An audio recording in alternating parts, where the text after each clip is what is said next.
जय Hind defence lovers. आज की टॉप हेडलाइंस कुछ इस प्रकार है। बॉर्डर्स पर स्मगलिंग को रोकने के लिए अब बाकी सेंट्रल आर्म पुलिस फोर्सेस भी इस्तेमाल करेंगी बीएसएफ की तरह मधुमक्खी वाला मॉडल। पीओके में तेज हुई भारत में विलय होने की मांग। साउथ चाइना सी में डिप्लॉयमेंट के हिस्से के तौर पर इंडियन नेवी की शिप्स मलेशिया और वियतनाम पहुंची। निज्जर वाले मामले पर कनाडा ने गिरफ्तार किया एक और व्यक्ति। और अमेरिकी राजदूत का मानना है कि चीन से डील करने के मामले में अमेरिका को भारत से सीखना चाहिए।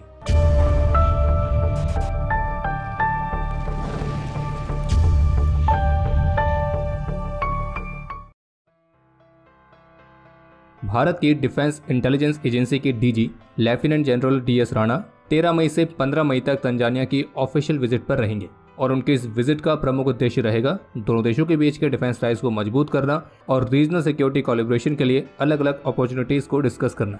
और इस विजिट के दौरान डीआईए के डीजी तंजानिया की सीनियर मिलिट्री लीडरशिप के साथ इंटरेक्शन करेंगे, जिसमें तंजानिया की पीपल्स डिफेंस फोर्स के चीफ ऑफ डिफेंस स्टाफ और अन्य काउंटर पार्ट्स शामिल हैं।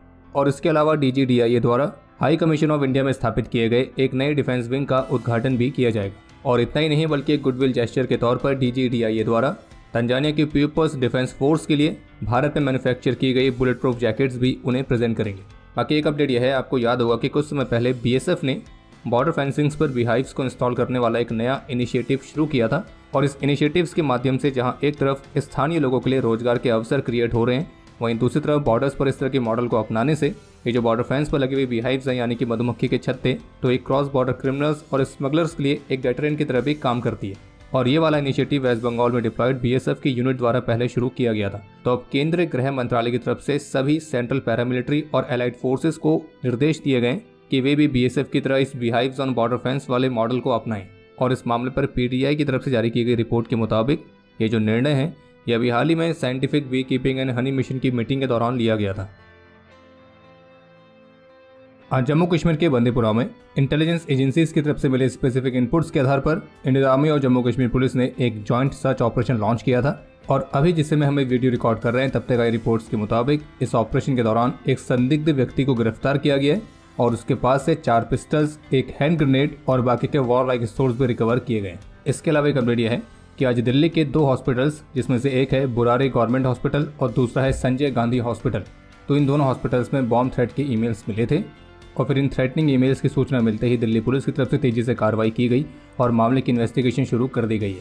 बाकी दिल्ली पुलिस ऑफिशियल्स की तरफ से बताया गया कि सूचना मिलते ही लोकल पुलिस और बॉम्ब डिस्पोजल टीम हॉस्पिटल पहुंच गई थी, जहां उनके द्वारा किसी भी सस्पिशियस एक्टिविटी को चेक किया गया। और जैसा कि आपको ध्यान होगा कि अभी कुछ ही दिनों पहले दिल्ली के मल्टीपल स्कूल्स में भी इसी तरह से बॉम्ब थ्रेट के ईमेल्स मिले थे।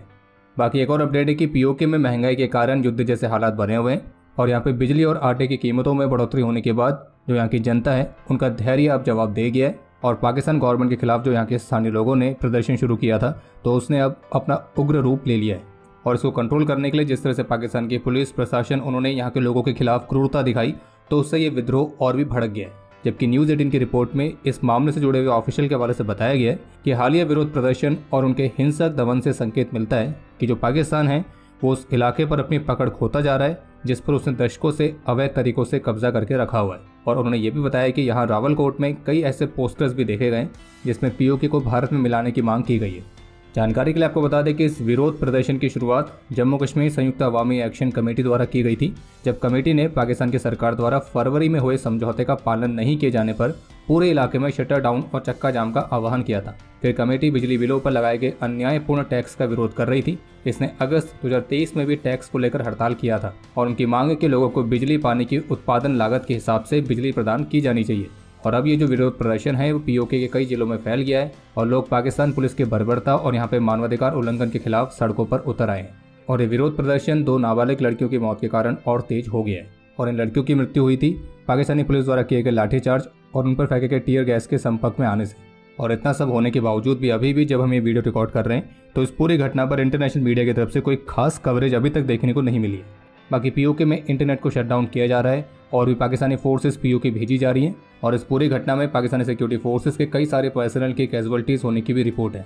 बाकी पीओके के मौजूदा हालातों को देखकर तो ऐसा लग रहा है कि अभी कुछ समय पहले जो भारतीय रक्षा मंत्री श्री राजनाथ सिंह ने पीओके को लेकर कहा था कि हमें इसके लिए कुछ करने की जरूरत नहीं है, बल्कि पीओके खुद ब खुद भारत में मिल जाएगा, तो शायद वो बात जल्द ही सच होने वाली है।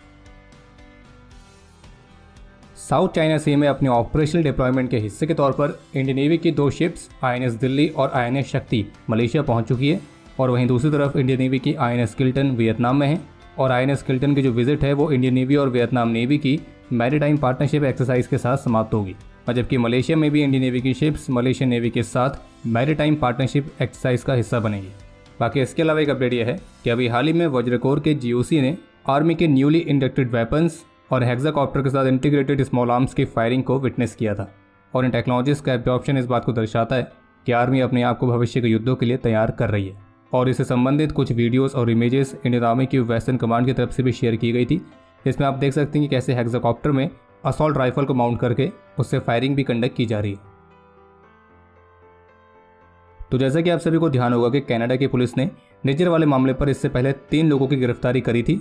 तो अब इस पर अपडेट यह है कि अब कनाडा की पुलिस ने इसी मामले पर एक चौथे व्यक्ति की भी गिरफ्तारी करी है, जिसकी पहचान अमनदीप सिंह के तौर पर हुई है। और इस पर भी इस पूरे मामले पर साजिश रचने का आरोप लगाया। बाकी एक और अपडेट है कि पंजाब में भारत पाकिस्तान सीमा के पास से BSF ने एक और पाकिस्तानी ड्रोन को रिकवर किया है। और ये ड्रोन कल 11 मई को हेरोइन के एक पैकेट के साथ रिकवर किया गया था। और जो ड्रोन मिला है वो चाइनीज़ मेड DJI Mavic 3 है। और खैर बाकी अगर आप यहाँ तक वीडियो देख चुके हैं तो वीडियो को लाइक जरूर करें।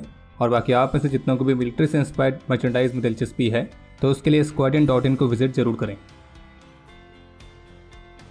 लेटेस्ट रिपोर्ट्स के मुताबिक अगले वर्ष यानी कि 2025 तक भारत की जो अर्थव्यवस्था है तो वो जापान को पार करके दुनिया की चौथी सबसे बड़ी अर्थव्यवस्था बनने को तैयार है।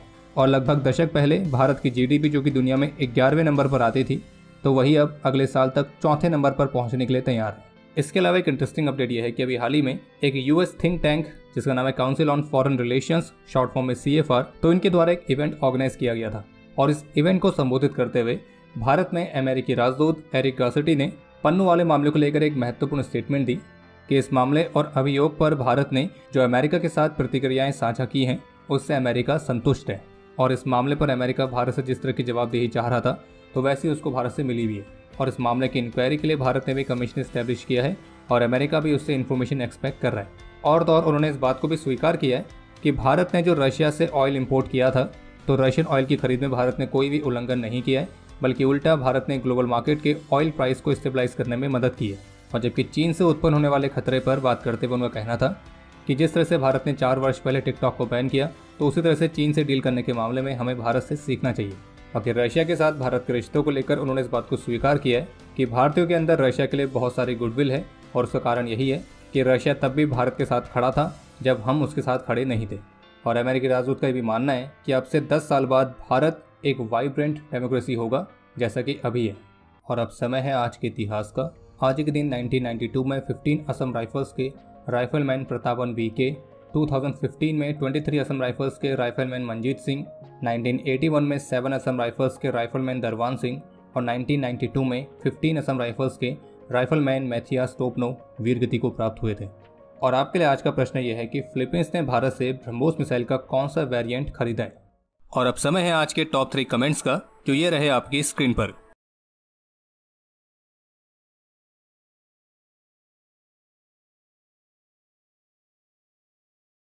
तो हमारे आज के इस एपिसोड के लिए इतना ही। उम्मीद है आपको एपिसोड पसंद आया होगा। पसंद आया तो वीडियो को लाइक जरूर करें। कोई भी सुझाव या सवाल हो तो उसके लिए कमेंट सेक्शन ओपन है।